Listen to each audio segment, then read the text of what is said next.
कैसे तार बिछ गए थे पूरे पेपर लीक के, वो जैसे जैसे जांच आगे बढ़ रही है सामने आ रहा है और हैरान भी ये सभी को कर रहा है। कई अलग अलग राज्यों से कनेक्शन सामने आया है पेपर लीक का। नीट यूजी 2024 परीक्षा में गड़बड़ी से जुड़ा ये पूरा मामला। कई छात्र हिरासत में लिए गए हैं। सीबीआई इस पूरे मामले में लगातार तेजी के साथ जांच को आगे बढ़ा रही है। ओएसएस स्कूल जिसके प्रिंसिपल, वाइस प्रिंसिपल की कॉल डिटेल्स भी खंगाली जा रही हैं। पूछताछ हो रही है कई लोगों से। हजारीबाग झारखंड का ओएसएस स्कूल और झालावाड़ कनेक्शन जो है वो भी हम आपको बता रहे हैं। चूरू जिले के एक निवासी छात्र को भी पुलिस की ओर से पकड़ा गया है। आपको इस पर झालावाड़ से हमारे संवाददाता की रिपोर्ट दिखाते हैं। नीट धांधली मामले के अंदर झालावाड़ मेडिकल कॉलेज के एक और स्टूडेंट का नाम सामने आया है। गौरतलब है कि इस स्टूडेंट को पुलिस ने और सीबीआई ने गिरफ्तार भी किया था, जो अभी जमानत पर है।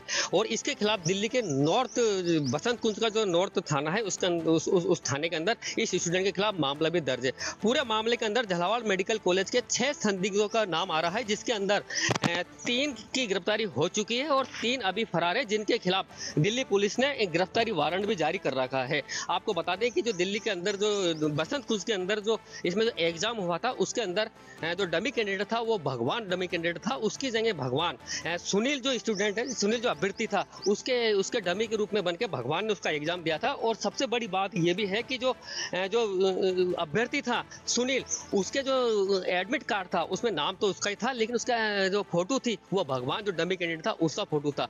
वहीं उसके जो आधार कार्ड है उसके अंदर भी सुनील जो अभ्यर्थी था, तो आधार कार्ड में तो सुनील का नाम था, लेकिन उसके जो आधार कार्ड के अंदर जो फोटो था वो फोटो भगवान सिंह का था। यानी कहीं ना कहीं ये कह सकते हैं कि इनका कितना बड़ा रैकेट काम कर रहा था। वहीं एक और स्टूडेंट था जिसने बसंत कुंज के अंदर ही एग्जाम दिया था, जिसका नाम है हिमांशु। ये हिमांशु एक डमी कैंडिडेट है जिसने सुरेश बिश्नोई के नाम से एग्जाम दिया था। इसमें भी यही चीज करी इसने हिमांशु ने कि जो एडमिट कार्ड था सुरेश बिश्नोई का, तो उसके सुरेश बिश्नोई के एडमिट कार्ड के अंदर नाम तो सुरेश बिश्नोई का था, लेकिन उसके अंदर हिमांशु ने अपना फोटो लगा रखा था। यहाँ तक कि इस हिमांशु इतना चालाक था कि इसकी तलाशी के अंदर जो एडमिट कार्ड और जो आधार कार्ड मिले हैं, वो आधार कार्ड के अंदर सुरेश बिश्नोई का नाम था, लेकिन उस आधार कार्ड के अंदर जो हिमांशु है उसने अपना फोटो लगा दिया। तो कहीं ना कहीं पूरी तरह से इसको एक पूरा षड्यंत्र रच के जिस तरह से नीट के अंदर जो धांधली और जिस तरह से डमी कैंडिडेट बनके इन लोगों ने जो एग्जाम दिया है, कहीं ना कहीं अब सीबीआई और पुलिस इसकी परतें खोलती जा रही है। इस मामले के अंदर 3 लोग गिरफ्तार हो चुके हैं और 3 लोग अभी भी फरार है, जिनके खिलाफ गैर जमानती वारंट जारी कर रखा है। मैं पीछे देख रहे हैं मेडिकल कॉलेज, झालावाड़ का मेडिकल कॉलेज है, पूरी तरह से चर्चाओं के अंदर है। और इसी के वो जो 6 संदिग्ध के घेरे में आए हैं, जो 3 गिरफ्तार हो चुके हैं और 3 अभी फरार है, ये इसी मेडिकल कॉलेज के। हालांकि झालावाड़ मेडिकल कॉलेज का जो अभी बाकी के जो स्टूडेंट है वो कुछ भी बोलने के लिए तैयार नहीं है। यहाँ तक कि अब तो कैमरे के सामने भी सामने नहीं आ रहे हैं, और ना ही जो मेडिकल कॉलेज का जो प्रशासन है, जो स्टाफ है, ना डीन है, प्रिंसिपल है, वो भी कैमरे के सामने कुछ नहीं कह रहे हैं। सिर्फ ये बता रहे हैं कि दिल्ली पुलिस और मुंबई की जो क्राइम पुलिस है वो आई थी और उनसे कुछ डिटेल लेके गई है। लेकिन इसके अंदर मुंबई की जो क्राइम ब्रांच है वो यहाँ पर एक छात्रा है और एक स्टूडेंट है, उन दोनों को भी वो अपने साथ लेके गई, वो भी गिरफ्तार है। दिल्ली पुलिस ने 3 लोगों को गिरफ्तार कर रखा है, तो वहीं मुंबई पुलिस द्वारा मुंबई की जो क्राइम ब्रांच है उसने एक छात्रा और एक स्टूडेंट, एक चूरू जिले का है, उसको भी गिरफ्तार कर रखा है। बहरहाल आप देखते हैं कि इसमें इसकी परतें कहाँ तक खुलती है और क्या क्या चीजें इसमें सामने आती है, क्योंकि इसमें अभी पूरी तरह से कह सकते हैं कि इसमें झालावाड़ मेडिकल कॉलेज के 6 जो छात्र हैं वो पूरी तरह से संदेह के घेरे में, जिसमें 3 गिरफ्तार है और 3 को पुलिस तलाश कर रही है। झालावाड़ से Anees Alam, India News. NEET paper leak से जुड़ी बड़ी खबर अब आपको बता देते हैं। सुप्रीम कोर्ट में रिपोर्ट सौंपेगी ईओयू की टीम। पुख्ता सबूत दिए जाने की तैयारी चल रही है, सूत्रों के हवाले से ये खबर। 8 जुलाई से पहले ईओयू को रिपोर्ट अपनी सौंपनी है। सुप्रीम कोर्ट में ईओयू की ओर से रिपोर्ट सौंपी जाएगी। इससे पहले ईओयू की ओर से जांच की जो पूरी जानकारी है वो सीबीआई की टीम को दी जा चुकी है। चूंकि सीबीआई की टीम अब इस पूरे मामले में जांच कर रही है। 8 जुलाई से पहले ईओयू सुप्रीम कोर्ट में अपनी रिपोर्ट सौंपेगी।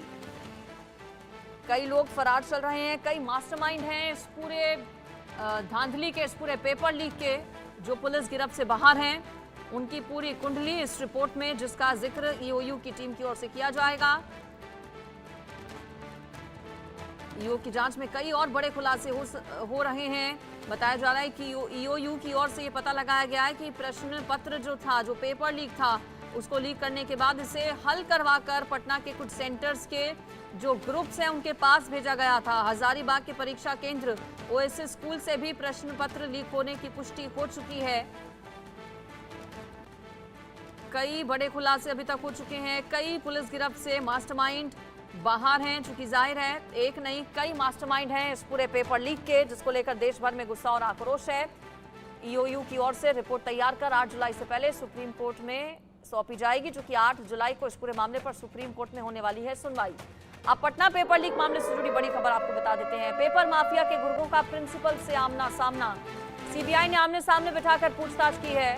पेपर माफिया के गुर्गों का प्रिंसिपल से आमना सामना। हजारीबाग के ओएसएस स्कूल के प्रिंसिपल, वाइस प्रिंसिपल पुलिस गिरफ्त में, और बताया जा रहा है कि कई आरोपी जो पुलिस की गिरफ्त में हैं उनकी आमने सामने बैठाकर पूछताछ हुई है। सीबीआई की टीम की ओर से उन्हें आमने सामने बैठाकर पूछताछ करवाई गई है। कनेक्शंस कई अलग अलग जगहों से पूरे मामले में सामने आए। तार आपस में सभी के जुड़े हैं। बड़े पैमाने पर पूरी धांधली हुई है। एक बड़ा नेटवर्क, एक बड़ा नेक्सस इन सभी लोगों का। 8 जुलाई से पहले जहां ईओयू सुप्रीम कोर्ट में अपनी जांच रिपोर्ट सौंपेगी, वहीं दूसरी तरफ 8 जुलाई को सुप्रीम कोर्ट में सुनवाई भी होनी है, और उससे पहले सीबीआई की जांच तेजी के साथ आगे बढ़ रही है। आमने सामने पेपर माफिया के गुर्गों और प्रिंसिपल को बिठाकर सीबीआई की टीम ने पूछताछ की है